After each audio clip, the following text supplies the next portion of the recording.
In this mini episode, I talk with Sam Noir and Andrew Dorland, who are making an augmented reality comic called Ballyskillen. Sam is also overseeing a series of anthology comics magazines called Cauldron, which recall the adult supernatural niche of the black and white magazine comics of the 70s and 80s. But first, help keep this podcast coming out weekly. Support the show at patreon.com/deconcomics. With your pledge, you can Cauldron access hours of bonus podcasts and Mulele and me reviewing Marvel Comics movies, and now also the Amazon Prime series, The Boys. And you can join me to discuss the comic of your choice on the show and more. Pledge your support now at patreon.com/deconcomics. This is Tim, and this is Deconstructing Comics. That I co-created with Andrew Dorland.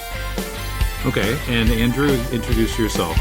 Yeah, sure. So I'm a comic book artist mainly. I do some storyboard work as well for some various animation companies here and there. I've done work. I'm currently doing a kind of a mini series for Makosia, I guess before doing the new project Ballyskillen, and I have some self-published stuff just called Scarabs there on Comixology.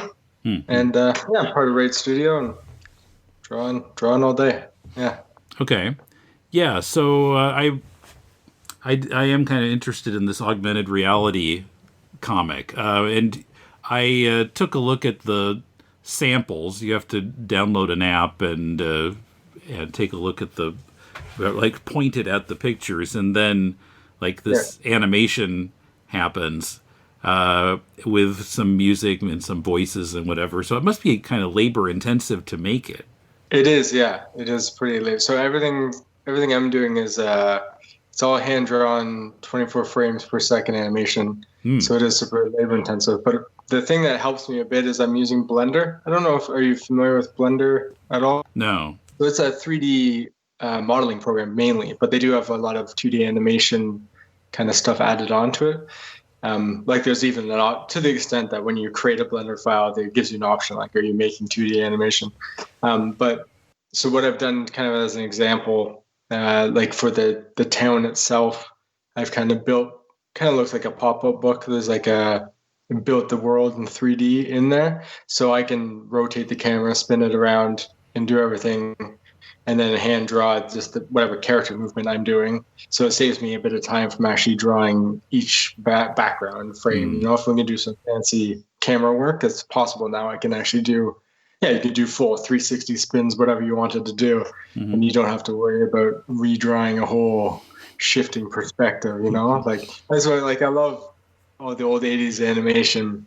It just baffles me, the old Transformers cartoon, one thing's moving one way and then another thing's moving, another plane's moving the other way, and I just pause it. I'm like, how on earth these animators do all this? But it's amazing to look at, but it makes me cry think of the poor guys and they're drawing all this stuff.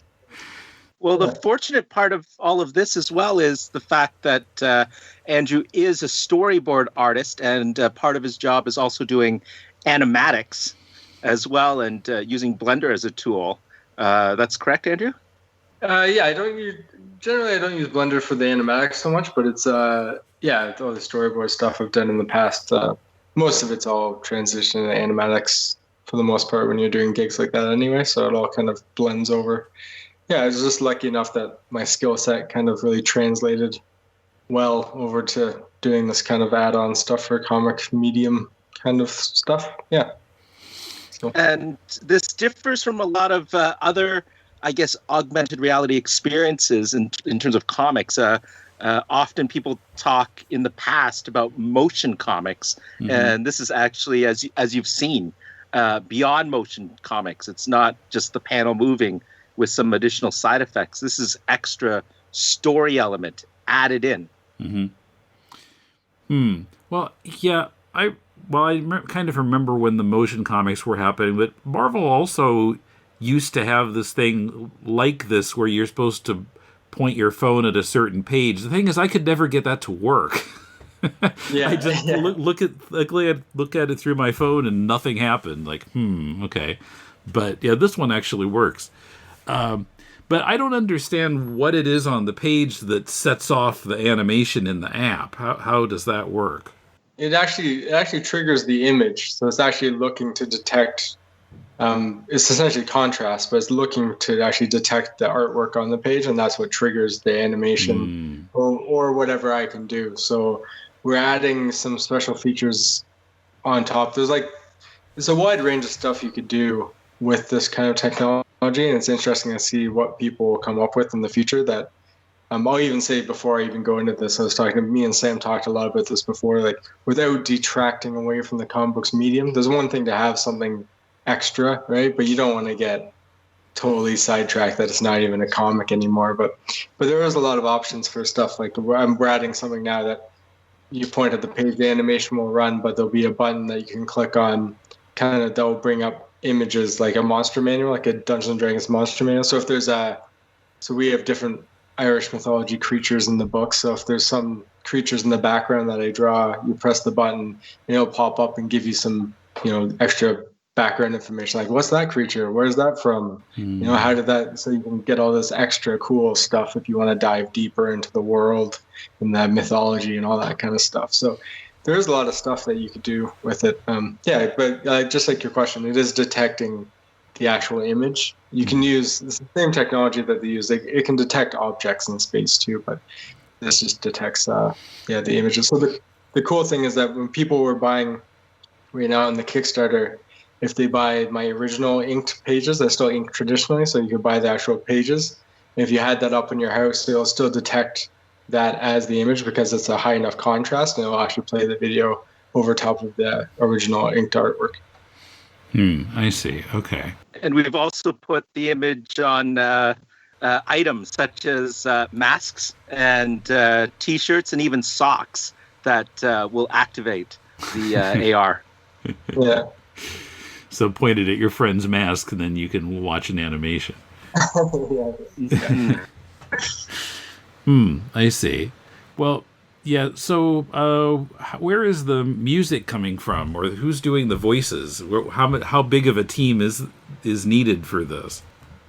It's pretty much all me. So I'm just sourcing out whatever stuff I need at the moment to make the sound effects and different stuff like that, and the music. I kind of just source out whatever I need and grab that. And right now they don't have any. Right now it's just sound effects and there's like a little bit of expression, but those are just like voice samples I have. We'll see what happens. I think if we could get to around like 15,000 on the Kickstarter, we do have a stretch goal. I wanted to get someone to do all the voice acting so you could actually have the comic read to you with the thing. I thought that would be neat. But that's just something, if we don't get it there, then I won't be able to source all that stuff out. But it is definitely possible. It's just built. You just roll it into. I was thinking I would make it actually a different option in the app. So you could either have it generate, but if you're going to have it read to you, then it'd be a slower pace, right? You don't want the animations playing over top of the voice acting. So I would have to work all that out, but that would be an option for sure. Yeah. You like cheap comic books, right? Well, I'm Professor Allen, and I talk about cheap comic books on the Quarterbin podcast. In every episode, I'll dissect a single comic from my collection, as long as I paid no more than 25 cents for the issue. Forget about $4 new comics that you can read in 4 minutes, or crossover events that can cost $100 to collect. Join me in the Quarterbin, where even bad comics are a bargain, and good ones are a steal. The Quarterbin podcast is part of the Relatively Geeky Podcast Network. Visit us at relativelygeekypodcast.blogspot.com or search Relatively Geeky or Quarterbin Podcast in iTunes. I guarantee it'll be worth every penny. Let me ask about Cauldron a little bit. So, Andrew, are you involved in Cauldron? Just a tiny bit. I just did a little pin-up for the last issue, so you'll be mainly, Sam will be fielding any Cauldron stuff. Okay. So, and this is seems to be coming out once a year, Sam? Theoretically, twice a year, but we ran into a couple of glitches, including this world pandemic that we're going through. That is a bit of a problem. We seem to be back on a twice-a-year schedule. Knock wood. I see. And is this all the comics are done by this collective in Toronto? Basically, it started off with a group of friends, a group of comics friends who create comics. A lot of them are folks that I went to. I don't know if you're familiar with the creator Ty Templeton. He's best known for the Batman animated comic book, and he's done Spider-Man and most recently Batman 66. But yeah, he has a school in Toronto that teaches comic book art, comic book writing, a little bit of production, and a lot of us sort of met through there and started working together through there. But my partners on this, the primary four of us, Casey Parsons, Ricky Lima, Shane Heron, and myself, are just sort of all friends who, and creating comics is kind of a lonely pursuit often. You're often sort of working on your own. So sometimes getting together and creating, I guess, the type of comic that you don't quite see anymore. It's for us, it was we're of the age when we were kids. There were these, I guess, to skirt the comics code, all these comics magazines. So they were larger size formats. For mature readers. So you had Heavy Metal and Creepy and Eerie and Vampirella and Savage Sword of Conan, Epic Illustrated. I could go on and on. There were a lot of monster ones, especially. And they seem to have a sort of almost dangerous element to them for a young kid as well, who sort of stumbles across this a little earlier than they should. So we wanted to sort of bring back that sort of sense of danger, especially working in the horror medium. One hallmark of these magazines was the art as well. I don't know if you remember the old Heavy Metals and Epics, et cetera, but they all had wonderful, lavish art and production value. So that's another thing we wanted to sort of bring into this, as well as being huge fans of the larger European format. So yeah, it's a around with enough room in that sort of supernatural horror for all of us to explore and play with and actually work with each other somewhat. So basically we all have our own projects, but everyone sort of has time to do 8 to 12 pages, 2 pages, 4 pages, and maybe work with someone you might not have normally had a chance to work with. And the first one was such a success that we had a lot of friends, basically, and colleagues in the city sort of come on board as well. And so it's been a slowly growing collective. I think Andrew was part of our live draw that we did about a week before our art gallery show. And at the Raid Studios and Art Gallery, we had an art gallery show, and we also launched at the gallery opening. But I think there were 14 or 15 of us, Andrew, on that live stream. Yeah, there's lots of, I don't know, I lost count. Yeah, all live drawings. So across, the 4, and now we're working on issue 5. It's just fantastic just to have this sort of open playground to give creators freedom. And it's amazing what happens when you sort of treat it like a playground, that you're inviting your friends in to do something they might be passionate about and not otherwise have a format or a place to present this material, especially in a large format where we really, really strive for quality paper and quality printing. I see.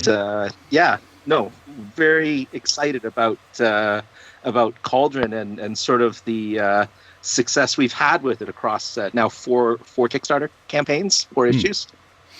All right. Well, thanks for sharing this. It's an interesting technology, this with the augmented reality. So it'd be interesting to see if if like larger players want to invest in this, like Marvel seems to have abandoned this kind of thing in recent years, but maybe they just figure it's too labor intensive for the payoff. I don't know.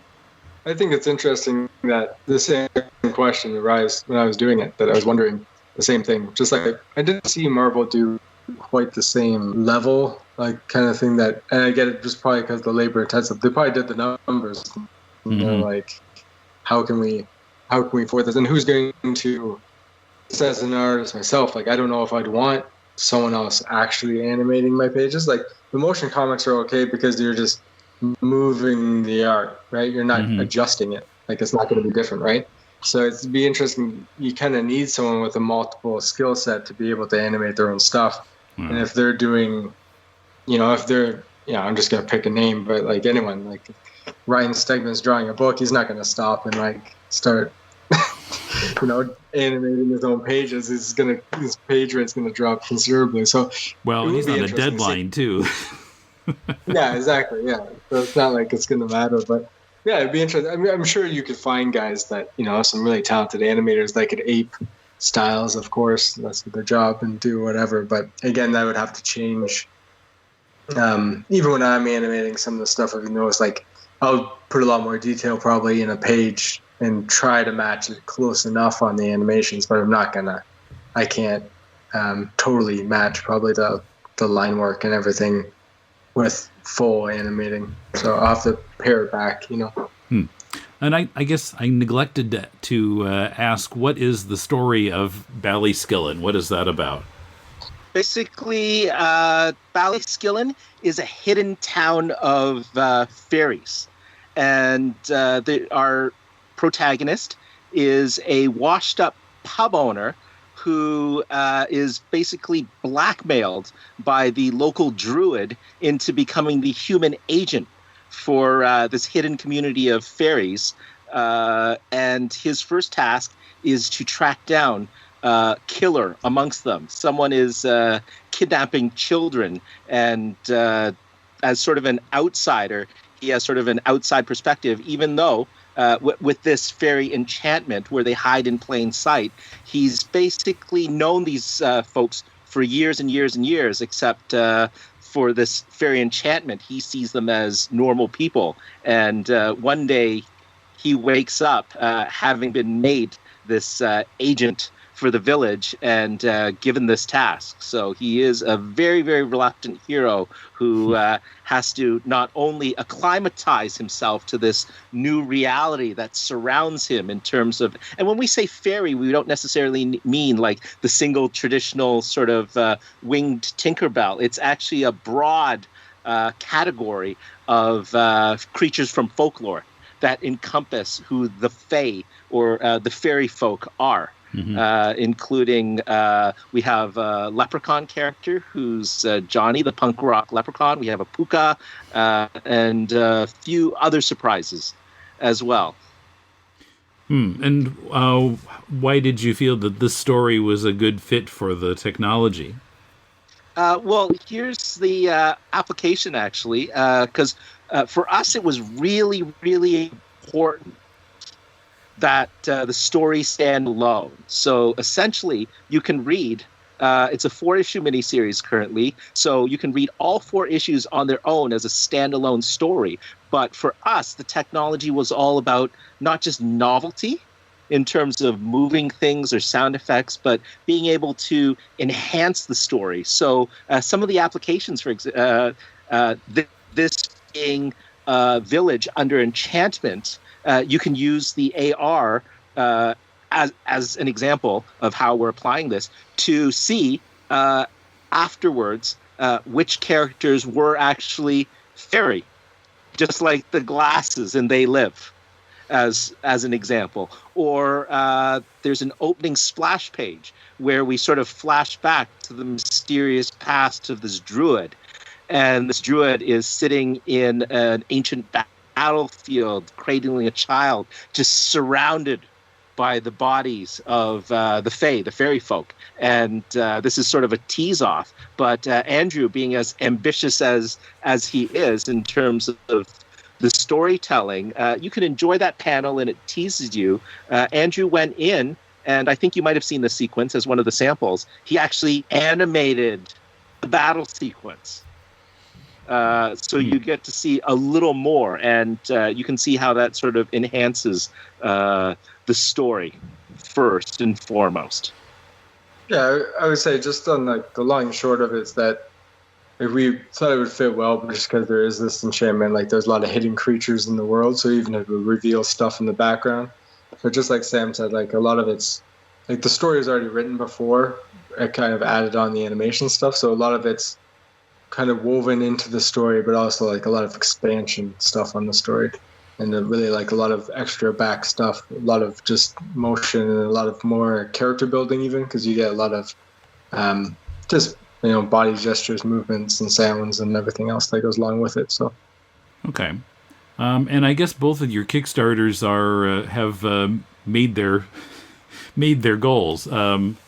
But this Cauldron one I'm looking at now, it just got a few days left, and the Ballyskillen one, when does that finish?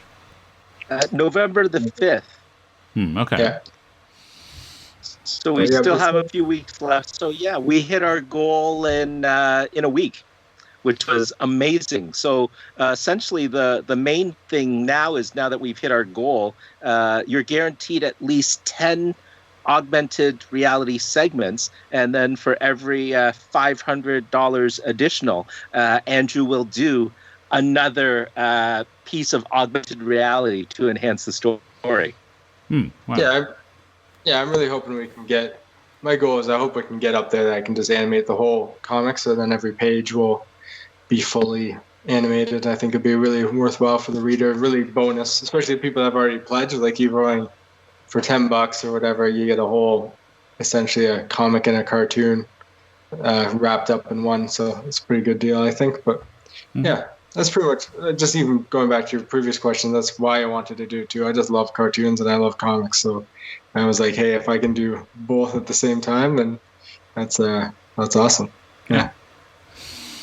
And the wonderful thing about an app is it's something that can be continually updated. So as we go along, knowing our own ambitions, I think Andrew mentioned the monster manual, for example. This is something we can update, let the backers and the readers know that there's more that drops over time. So as we work on the 4 issues and then eventually collected into a graphic novel, there likely will be more augmented reality on the back end that we build in over time. Mm-hmm. By the way, who made the app? Andrew. I did it all. Yeah. Wow. Yeah. How many different skill sets do you have? Name it. I got it. Yeah. I don't know. He's a Renaissance man. Yeah.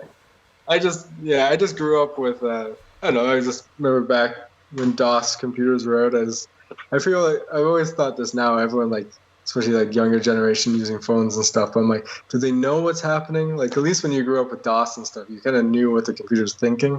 So I feel like I can learn any program because you can kind of get a base understanding. So you just, as long as I can get my hands in there and it's like opening up a car hood, kind of figure it out. But yeah, so it works. It's probably good. Yeah, I think it's come a long way that it's not that. I think the barrier to actually doing all that stuff's a lot lower now. Like I know I fumbled my way through some coding for the app, but for the most part, it wasn't too complicated. So. Mm-hmm. Okay. All right. Well, thanks to both of you for coming on. Yeah, no worries. Thank you for having us.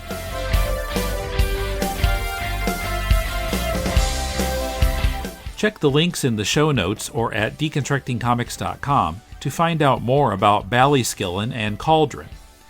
Want to support this podcast? You can help us out by joining us on Patreon at patreon.com/deconcomics and go to deconstructingcomics.com to connect to us on Twitter, Facebook, or YouTube, to shop on Amazon to support the show, and to find links to subscribe to the podcast. Our theme is by J.B. Anderton. If you're looking for some constructive feedback on your comic, send it to us and Mulele and I will critique it on our spin-off podcast, Critiquing Comics. send it to mail@deconstructingcomics.com. We'll read at least 30 pages of it and critique it on the show. On Wednesday on Deconstructing Comics, as we approach Halloween, Kumar is joined by Ryan Cecil Smith to discuss Kazuo Umezu's horror manga series, The Drifting Classroom. Till then, this is Tim, and thanks for listening to Deconstructing Comics.